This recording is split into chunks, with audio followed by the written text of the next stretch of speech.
Hey everybody, it's Brian Burns. Welcome to this episode of the B2B Revenue Leadership Podcast, Sales Enablement. This is becoming a much needed capability within the company. And today we're going to talk about a lot of different angles of it. And I'm going to have a couple of episodes coming up on different takes on it. From the marketing, sales operations, and sales view of sales enablement. Why is it so important? Is that when companies are growing, when companies are developing, it's too much to put onto the sales leadership, the VP of sales, CSO, all of this training and enablement and content and integration because it's just become so complex. As transaction sizes get smaller, volumes go up, turnover, hiring, having people come up to speed, all of these things, compensation, the problem becomes very complicated. We used to have these huge enterprise deals, multi-million-dollar deals, field-oriented salespeople, it wasn't as critical. But today, when we're moving most of the sales inside, we're trying to get meetings, it's so hard. Speaking of meetings, I'm now offering Start the Conversation, Get the Meeting, customized for each company. So if you have 5 people or more, or basically pay for 5 people and get 5 licenses, I will customize the course to your exact product, your total addressable market, your personas, and show you how to get meetings with 80-90% of the people in there in a natural, organic way instead of this email, cold calling, pitching, all about me approach. This course is just rocking it. Reps are paying for it by themselves. It's that valuable because the old methods that you see everyone teaching, the experts, the best of the best, they're still 20 years old. Yes, you can personalize it. Yes, you can automate it, but the effectiveness is diminishing exponentially down to under 3%. I get you back up around 80%, the way it was in the 90s. Remember those good old days? Well, let's get into this interview, and I want to make sure you're checking out the website at b2brevenue.com. You can schedule a 15-minute call with me, and we can talk over your particular company situation. If you want to get your team just rocking it in Q4, I'm here for you. We can get it and kickstart it very quickly. Also, you get my free ebook on how companies make product selections because you have to have your sales model fit your market, and you have to understand how companies make these decisions from both a political and an economic and administrative process. Very few people know this. And what I try and show you is after 25 years of doing this, I've been teaching it for the last 5 years. I am shocked at people who have been in the industry for 20, 25 years who still don't know it. They're relying on just their relationship with a individual at the company, which sometimes is enough. But today, it's becoming more and more complicated. Also, I want to make sure you're checking out CoVideo. CoVideo's got some surprise coming. They've been teasing us. Keep an eye on it. Follow their company page, CoVideo, CoVideo, and they'll probably make an announcement. Also, are you following the B2B Revenue Leadership company page on LinkedIn?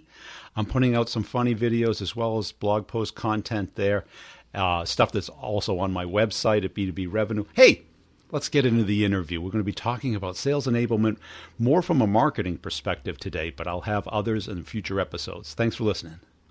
Hey, Pam, thanks for joining us today. As a way of getting started, tell us about yourself. Oh, hi, Brian, and also whoever's out there listening. My name is Pam Dittner. I'm actually a marketing consultant, speaker, and author, and I work in a big corporation for about 20 years, and then I decided to go to the dark side, and I started working for myself for years. That's the dark side? Yeah, that's totally a dark side, so for people who want to try it, don't do it. Anyway, it has been a lot of fun, actually. And I wrote a book, I would say about 4 years ago as a global content marketing, how to scale content across the region. And then I recently completed my second book. And the second book is kind of like a natural extension of a content marketing, but I was actually writing the book from a marketer's perspective and then see how content can better enable sales.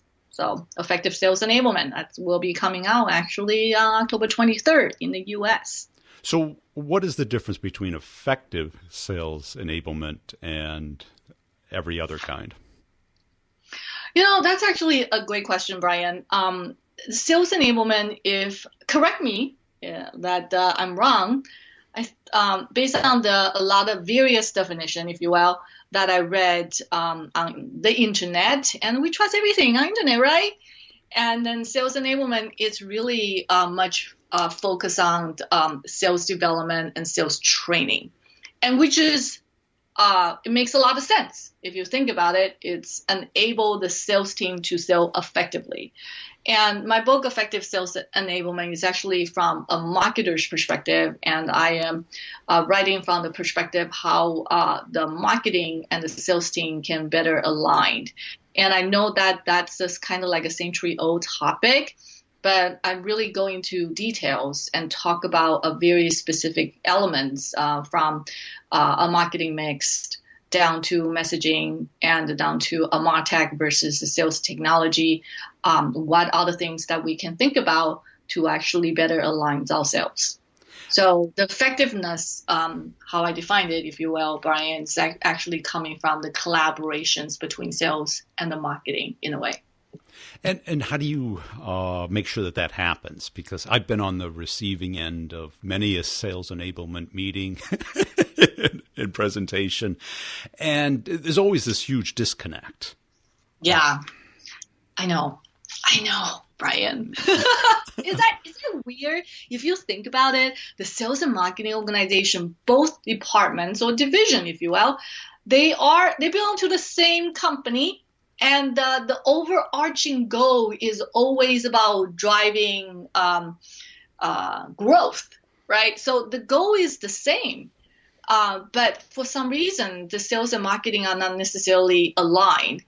And why is that? I think there are some fundamental differences. There are some fundamental differences. The way I see it is there are three. If you think about it, that kind of like drive or create a misalignment. And the first one is from timing's perspective. It's a long-term versus short-term. And the sales team actually, they have quarterly or even monthly quota they have to meet. But if you are talking about demand generation, especially in technology sales, the purchase cycle is 12 to 18 months. And try to build that awareness from the get-go, it's hard and takes time. So it's a short-term versus long-term, right? So the goals are kind of different. And then the second thing is really, the top of the funnel versus bottom of the funnel. And for marketing, a lot of time, their jobs tend to be driving demand and build awareness. And the primary focus tend to be top of the funnel. And then for sales, obviously, the most important thing is close the deal. Close the deals, close the deals, close the deals. So they focus on the bottom of the funnel.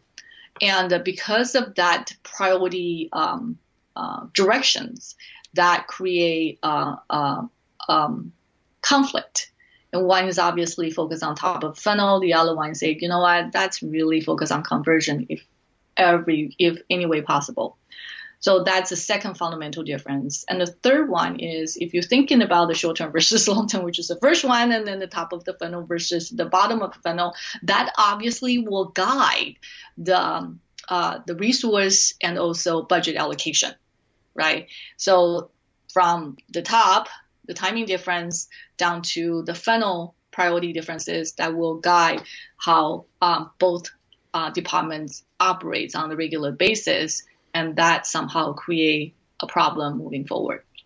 Yeah. However, that doesn't mean it's the end of the world, Brian. It's really not. And the way I see it is it possible to find some commonality in misalignment? Okay. And there got to be something, right? For example, one thing that has been such a hot topic, not a hot topic like everybody using as a buzzword, but people been talking about it. Like sales side, they're always doing account sales, and especially in the technology side, and also the complex sales. And what about doing account-based marketing, right? So both sales and marketing come together and they focus on specific account or specific vertical and industry, and they have a regular meeting to actually drive that the collaborations. That can be one way. So to drive the alignment between sales and marketing. The bottom line is, I think everybody needs to understand the sales and marketing can never be 100% aligned. That's just the reality. And don't even try to fix that. And what you need to do is look at, for example, annual planning is coming if your fiscal year starts on January 1st. With that being said, can you look at some of the initiative that sales is doing and what marketing is doing and see if you can find some commonality and start from there? Okay. And what is the focus of your book? Is it more having content for the salespeople, or what was your motivation for writing the book? I should start there. When I think there are twofolds, if you will. The first one is, I need to write a second book. What is the topic that, I can talk about as myself? Yeah. So that's coming from the perspective that what kind of experience and expertise that I can share, right? And then the other one is, so that one is actually more kind of internal focus. And then the other one is more external focus. I actually, I speak at different marketing conferences, and I also do a lot of training for enterprise clients. What I have noticed is there seems to be a gap, especially on the marketing side, that they always talk to me that the sales only want leads, high qualified leads. And they don't want anything else from the marketing team. They only want leads. But there's so much more marketing can do for sales, especially in the digital era. For example, social selling, right? And marketing team, a lot of marketing managers are very, very good at social media promotions. And some of the tips and tricks can easily be translated and then shared with the sales team. Email marketing. Who has done email marketing from the get-go? The marketing team. And then the email marketing mini campaigns have done by sales in the past multiple years. That has a lot to do with the sales enablement platforms or the marketing automation tools or CRM, right? So there's a lot of learnings from the email marketing that marketing teams can also transfer and share with the sales team. So, but they're not necessarily a communication in terms of a best practice sharing, and some of the marketing team don't know how to go around or doing it. And I feel there's a gap. So, and I have always been a marketer. I'm never a salesperson. I want to confess that to everybody. But I supported the sales, indirect and also direct sales force for a long period of time. And I also did some research on Amazon.com, and I look at all the sales enablement books, which is not a lot out there, to be honest with you. But at the same time, there's not necessarily a book written from a marketer's perspective. So I decided, hey, what the hell? I'm going to take that initiative. So here I am writing a book about sales enablement, but really from a marketer's perspective. And I really target B2B. Right. And I was enterprise a B2B marketer for a long period of time. And this book is really more focused on technology sale and the complex sales. Yeah. And so that's the story behind it, if you will, Brian. Then answer your first question that you talked about like 3 or 4 minutes ago. The book is not... There's multiple different topics. In fact, I have the book in front of me. I talk about the evolution of sales enablement. Where does that term come from? Okay, and I also talk about the sales trends that that matters for the next probably 4 or 5 years, and how does that impact sales and also marketing. Then I talk about the conflict or the dilemma that we have as a marketer supporting sales. And then I went into the details such as how messaging and branding, how does that impact sales team, how they should be aware of it, and also how different marketing mixed or elements, such as the co-marketing, partner marketing, and working directly with channels, and the affiliate marketing, social media marketing. I talk about each marketing element, how these can be a sales enablement element, and what marketer can look at each of those marketing elements and think differently in terms of how they can apply some of the stuff they do on a daily basis and apply that to supporting sales. And of course, I touch on the MarTech versus sales tech, how you can actually look at a different technology. And it's complex, right? When you started talking about technology and different layers, it's complex. But how can you think about it in terms of leveraging or sourcing different tools to help you out? So it's a very comprehensive. There are about 10 chapters, and I talk about really a lot of aspects that you can think about as a marketer to better support sales team. Is that helpful? Yeah, that is. How about as far as where should sales enablement report into in a company? What's your thoughts on that? Brian, I love that question. God, you're so good at asking questions. And I do care about your opinion. All right, everyone, that's an inside joke between Brian and me. Anyway, I even wrote a blog post about that and where should sales enablement reside. And when I was talking to multiple different sales managers, even sales operations manager or VP of sales, and the general verdict is a sales enablement should be part of, say, sales organization. But what I have found by talking to so many different people, the sales enablement organization, interesting enough, has resided, if you will, in a sales organization, sales operations team, and the product team, even marketing, or guess, HR. Yeah. No joke. So it really depending on how you define sales enablement. Yeah, everybody define that a little bit differently from company to company. And some of them is really focused on training and development, period, right? Like the sales onboarding, continuous training, and all that. And the one company I talked to, Amy Pence, and I use her in my book, and she's really the sales enablement director for Address, which is a startup that create a platform for big data analytics. And she did such a great job in terms of enabling sales. And after the company went public, that her methodology of training and developing and helping sales kind of become a best practice.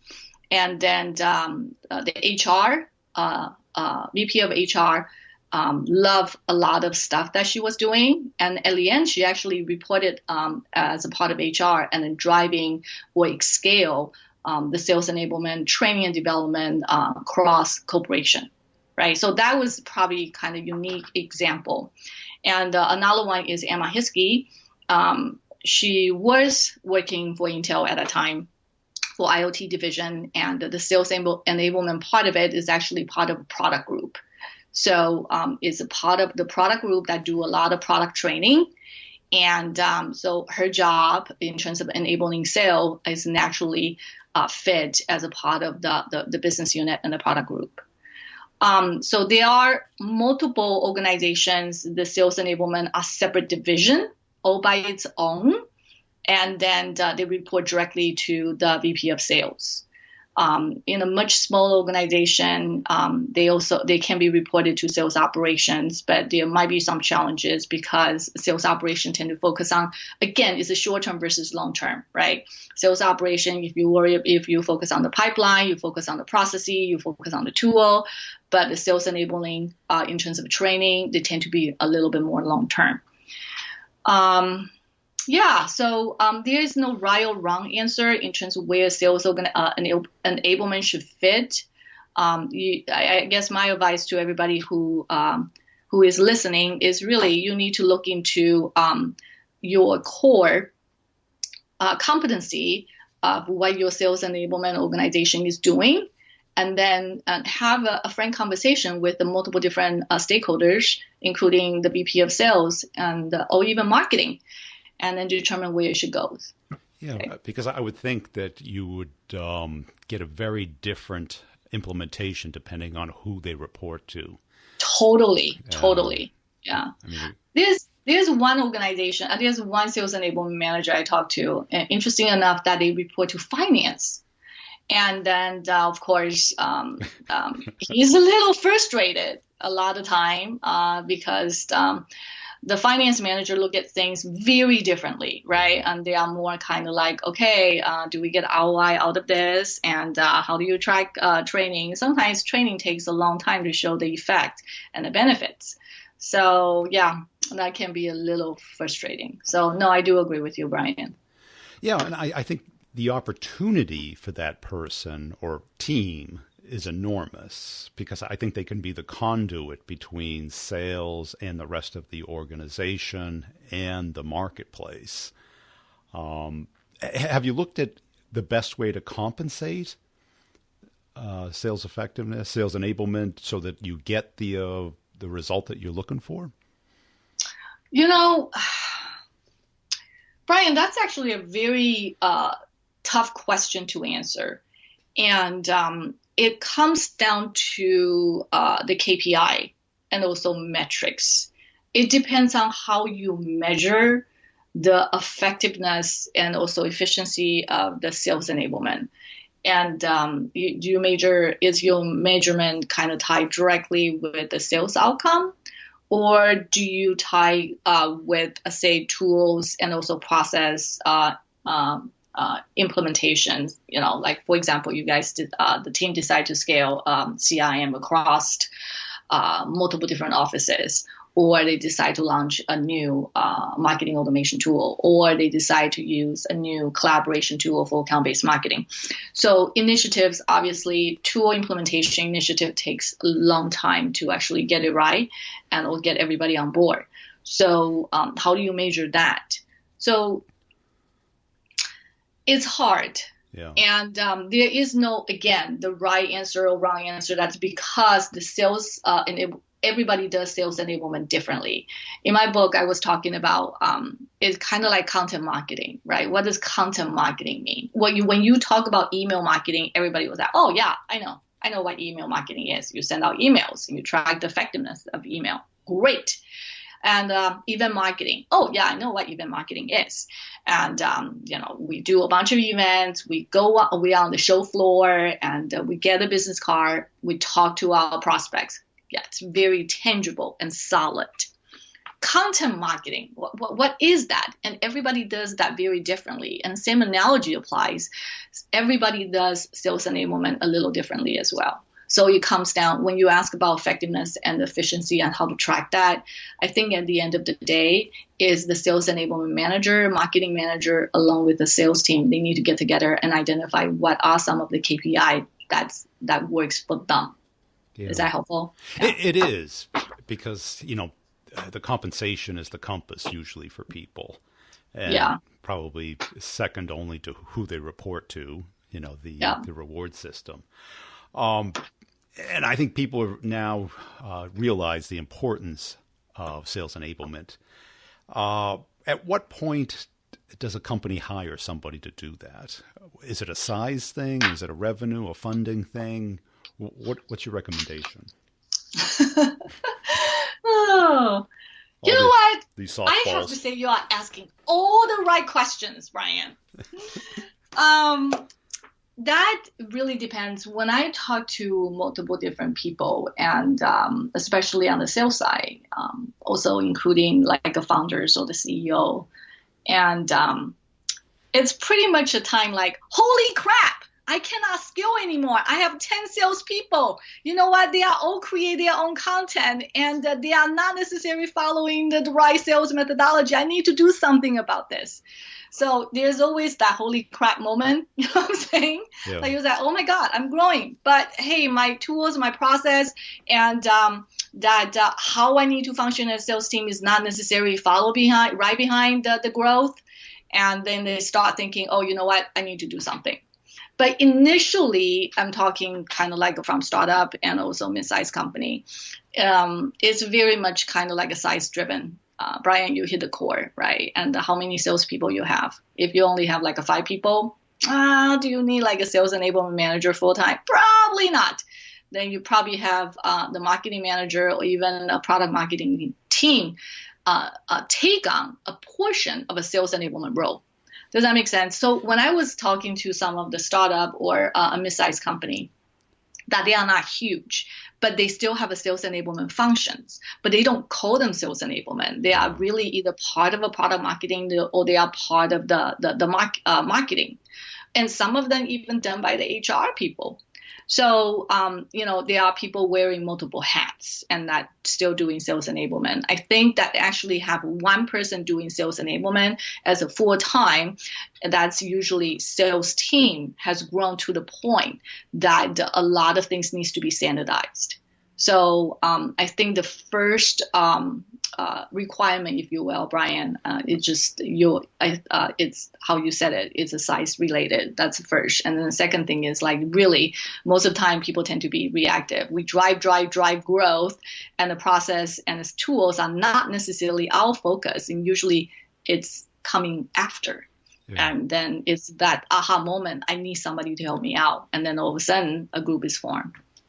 And who makes the best sales enablement leader? Is it somebody with, I mean, because I've seen people go from sales into sales enablement where they didn't like all the pressure of sales. All the pressure of selling. Yeah. Or they wanted a lifestyle change and didn't want to travel. Or they just loved doing it. They liked, the kind of the training side of it, but they liked working with other people in the company as opposed to, bloodthirsty customers or angry customers all day. What's been your experience? Yeah. I also addressed that specific question in my book, Brian. It's actually chapter 8, everyone. All right.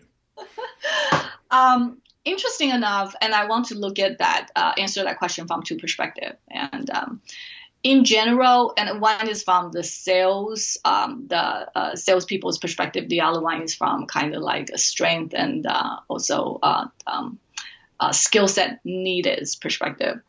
And when I talk to the salespeople, they love their sales enablement managers or support person have sales experience. And if they actually have some sales experience or being in a trench before, they feel that they can relate to that sales enablement person a whole lot more. And that sales enablement person can actually understand, right, all the challenges that the outside salespeople encounter when they are trying to close the deal or talk to a prospect. So having the sales experience from sales people's perspective, that especially the salespeople, the sales enablement manager support, they like that a lot. They prefer somebody actually have a sales experience. So that's a first. And in general, you are totally right. And they are some of the salespeople, they just tired of traveling. They are tired of dealing with the customers. They want to focus on internal, and they understand what the salespeople need. And that's actually a natural path, if you will. But to be honest with you, there are a lot of marketing managers, and they are moving to the sales side, but they are not necessarily want to be part of the outside sales, and they want to do inside sale or field sales support. And so there's quite a bit of marketing manager eventually do a natural career transition or migration actually to a sales side, and the sales enablement is actually a good starting point. So there are multiple routes, but in general, the strength or the skill set that's needed is somebody is actually very good at communicating. Obviously, the communication is super critical.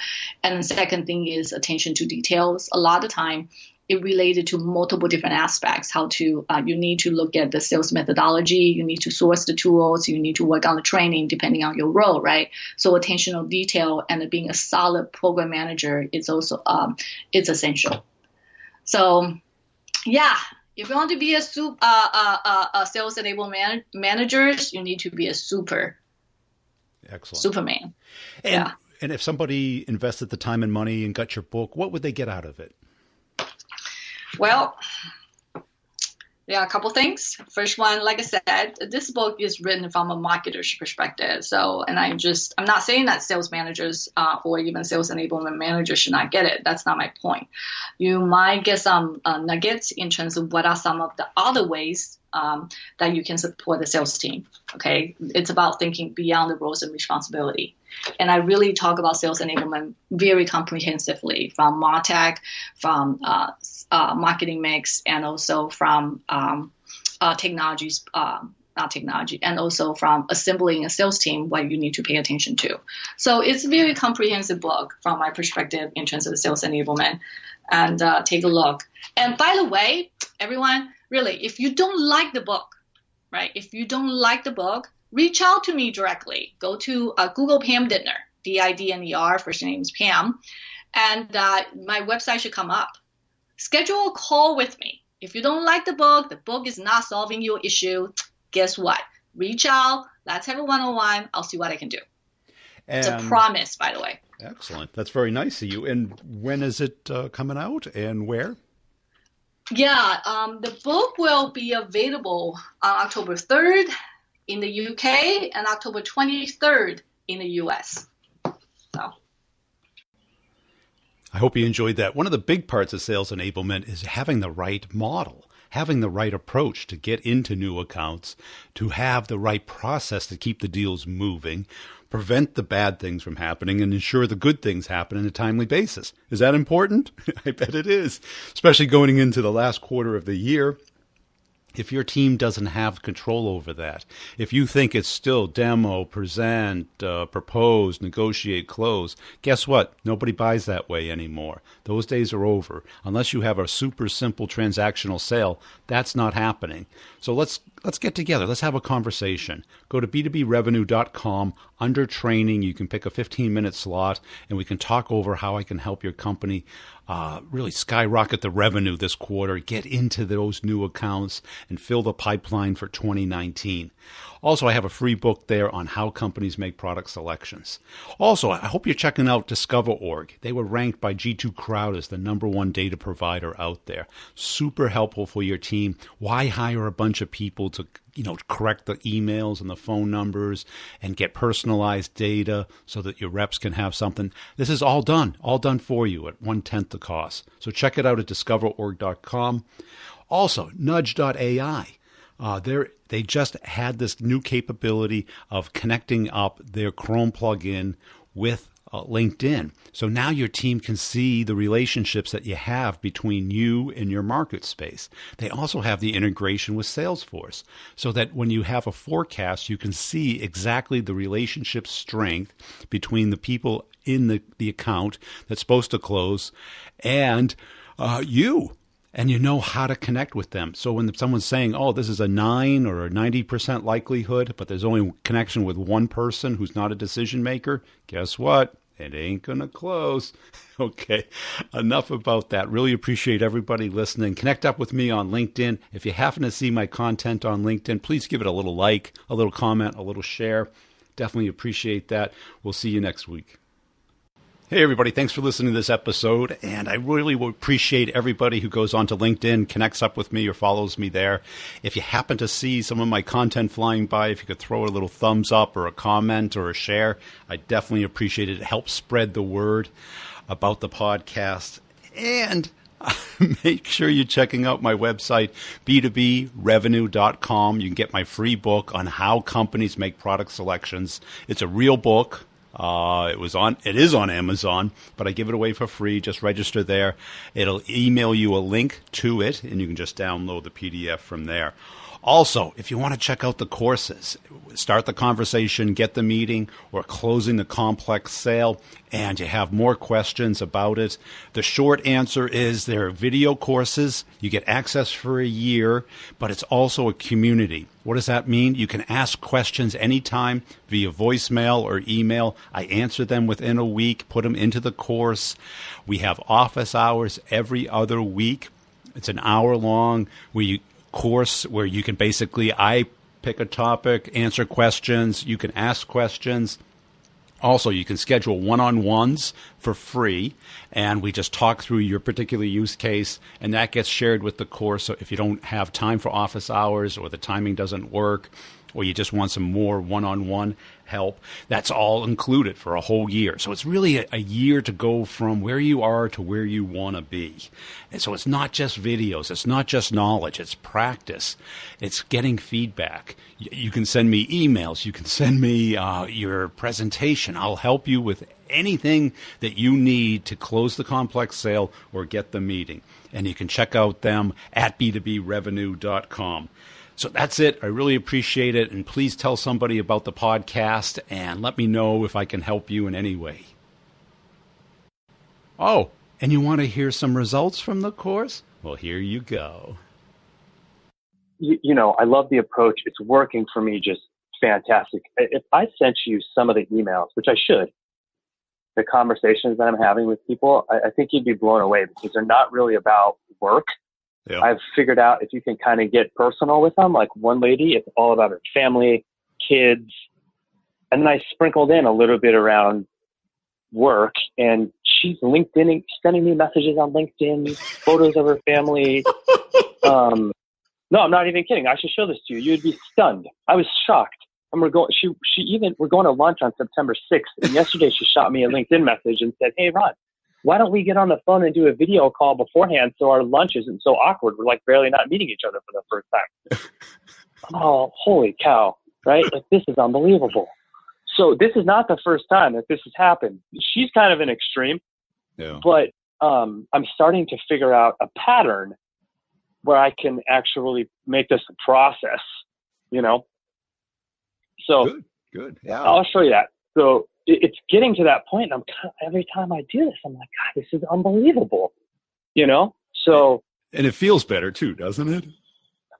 Oh, Brian, let me tell you something. To be able to go to lunch with her, I'll even talk to her on the phone, right? We're going to talk about family, kids, work-life harmony, because I shared a thing with her from Bezos about work-life harmony. This is where the conversation will start. Now, at some point, we're both not stupid, right? We know we're going to talk about work.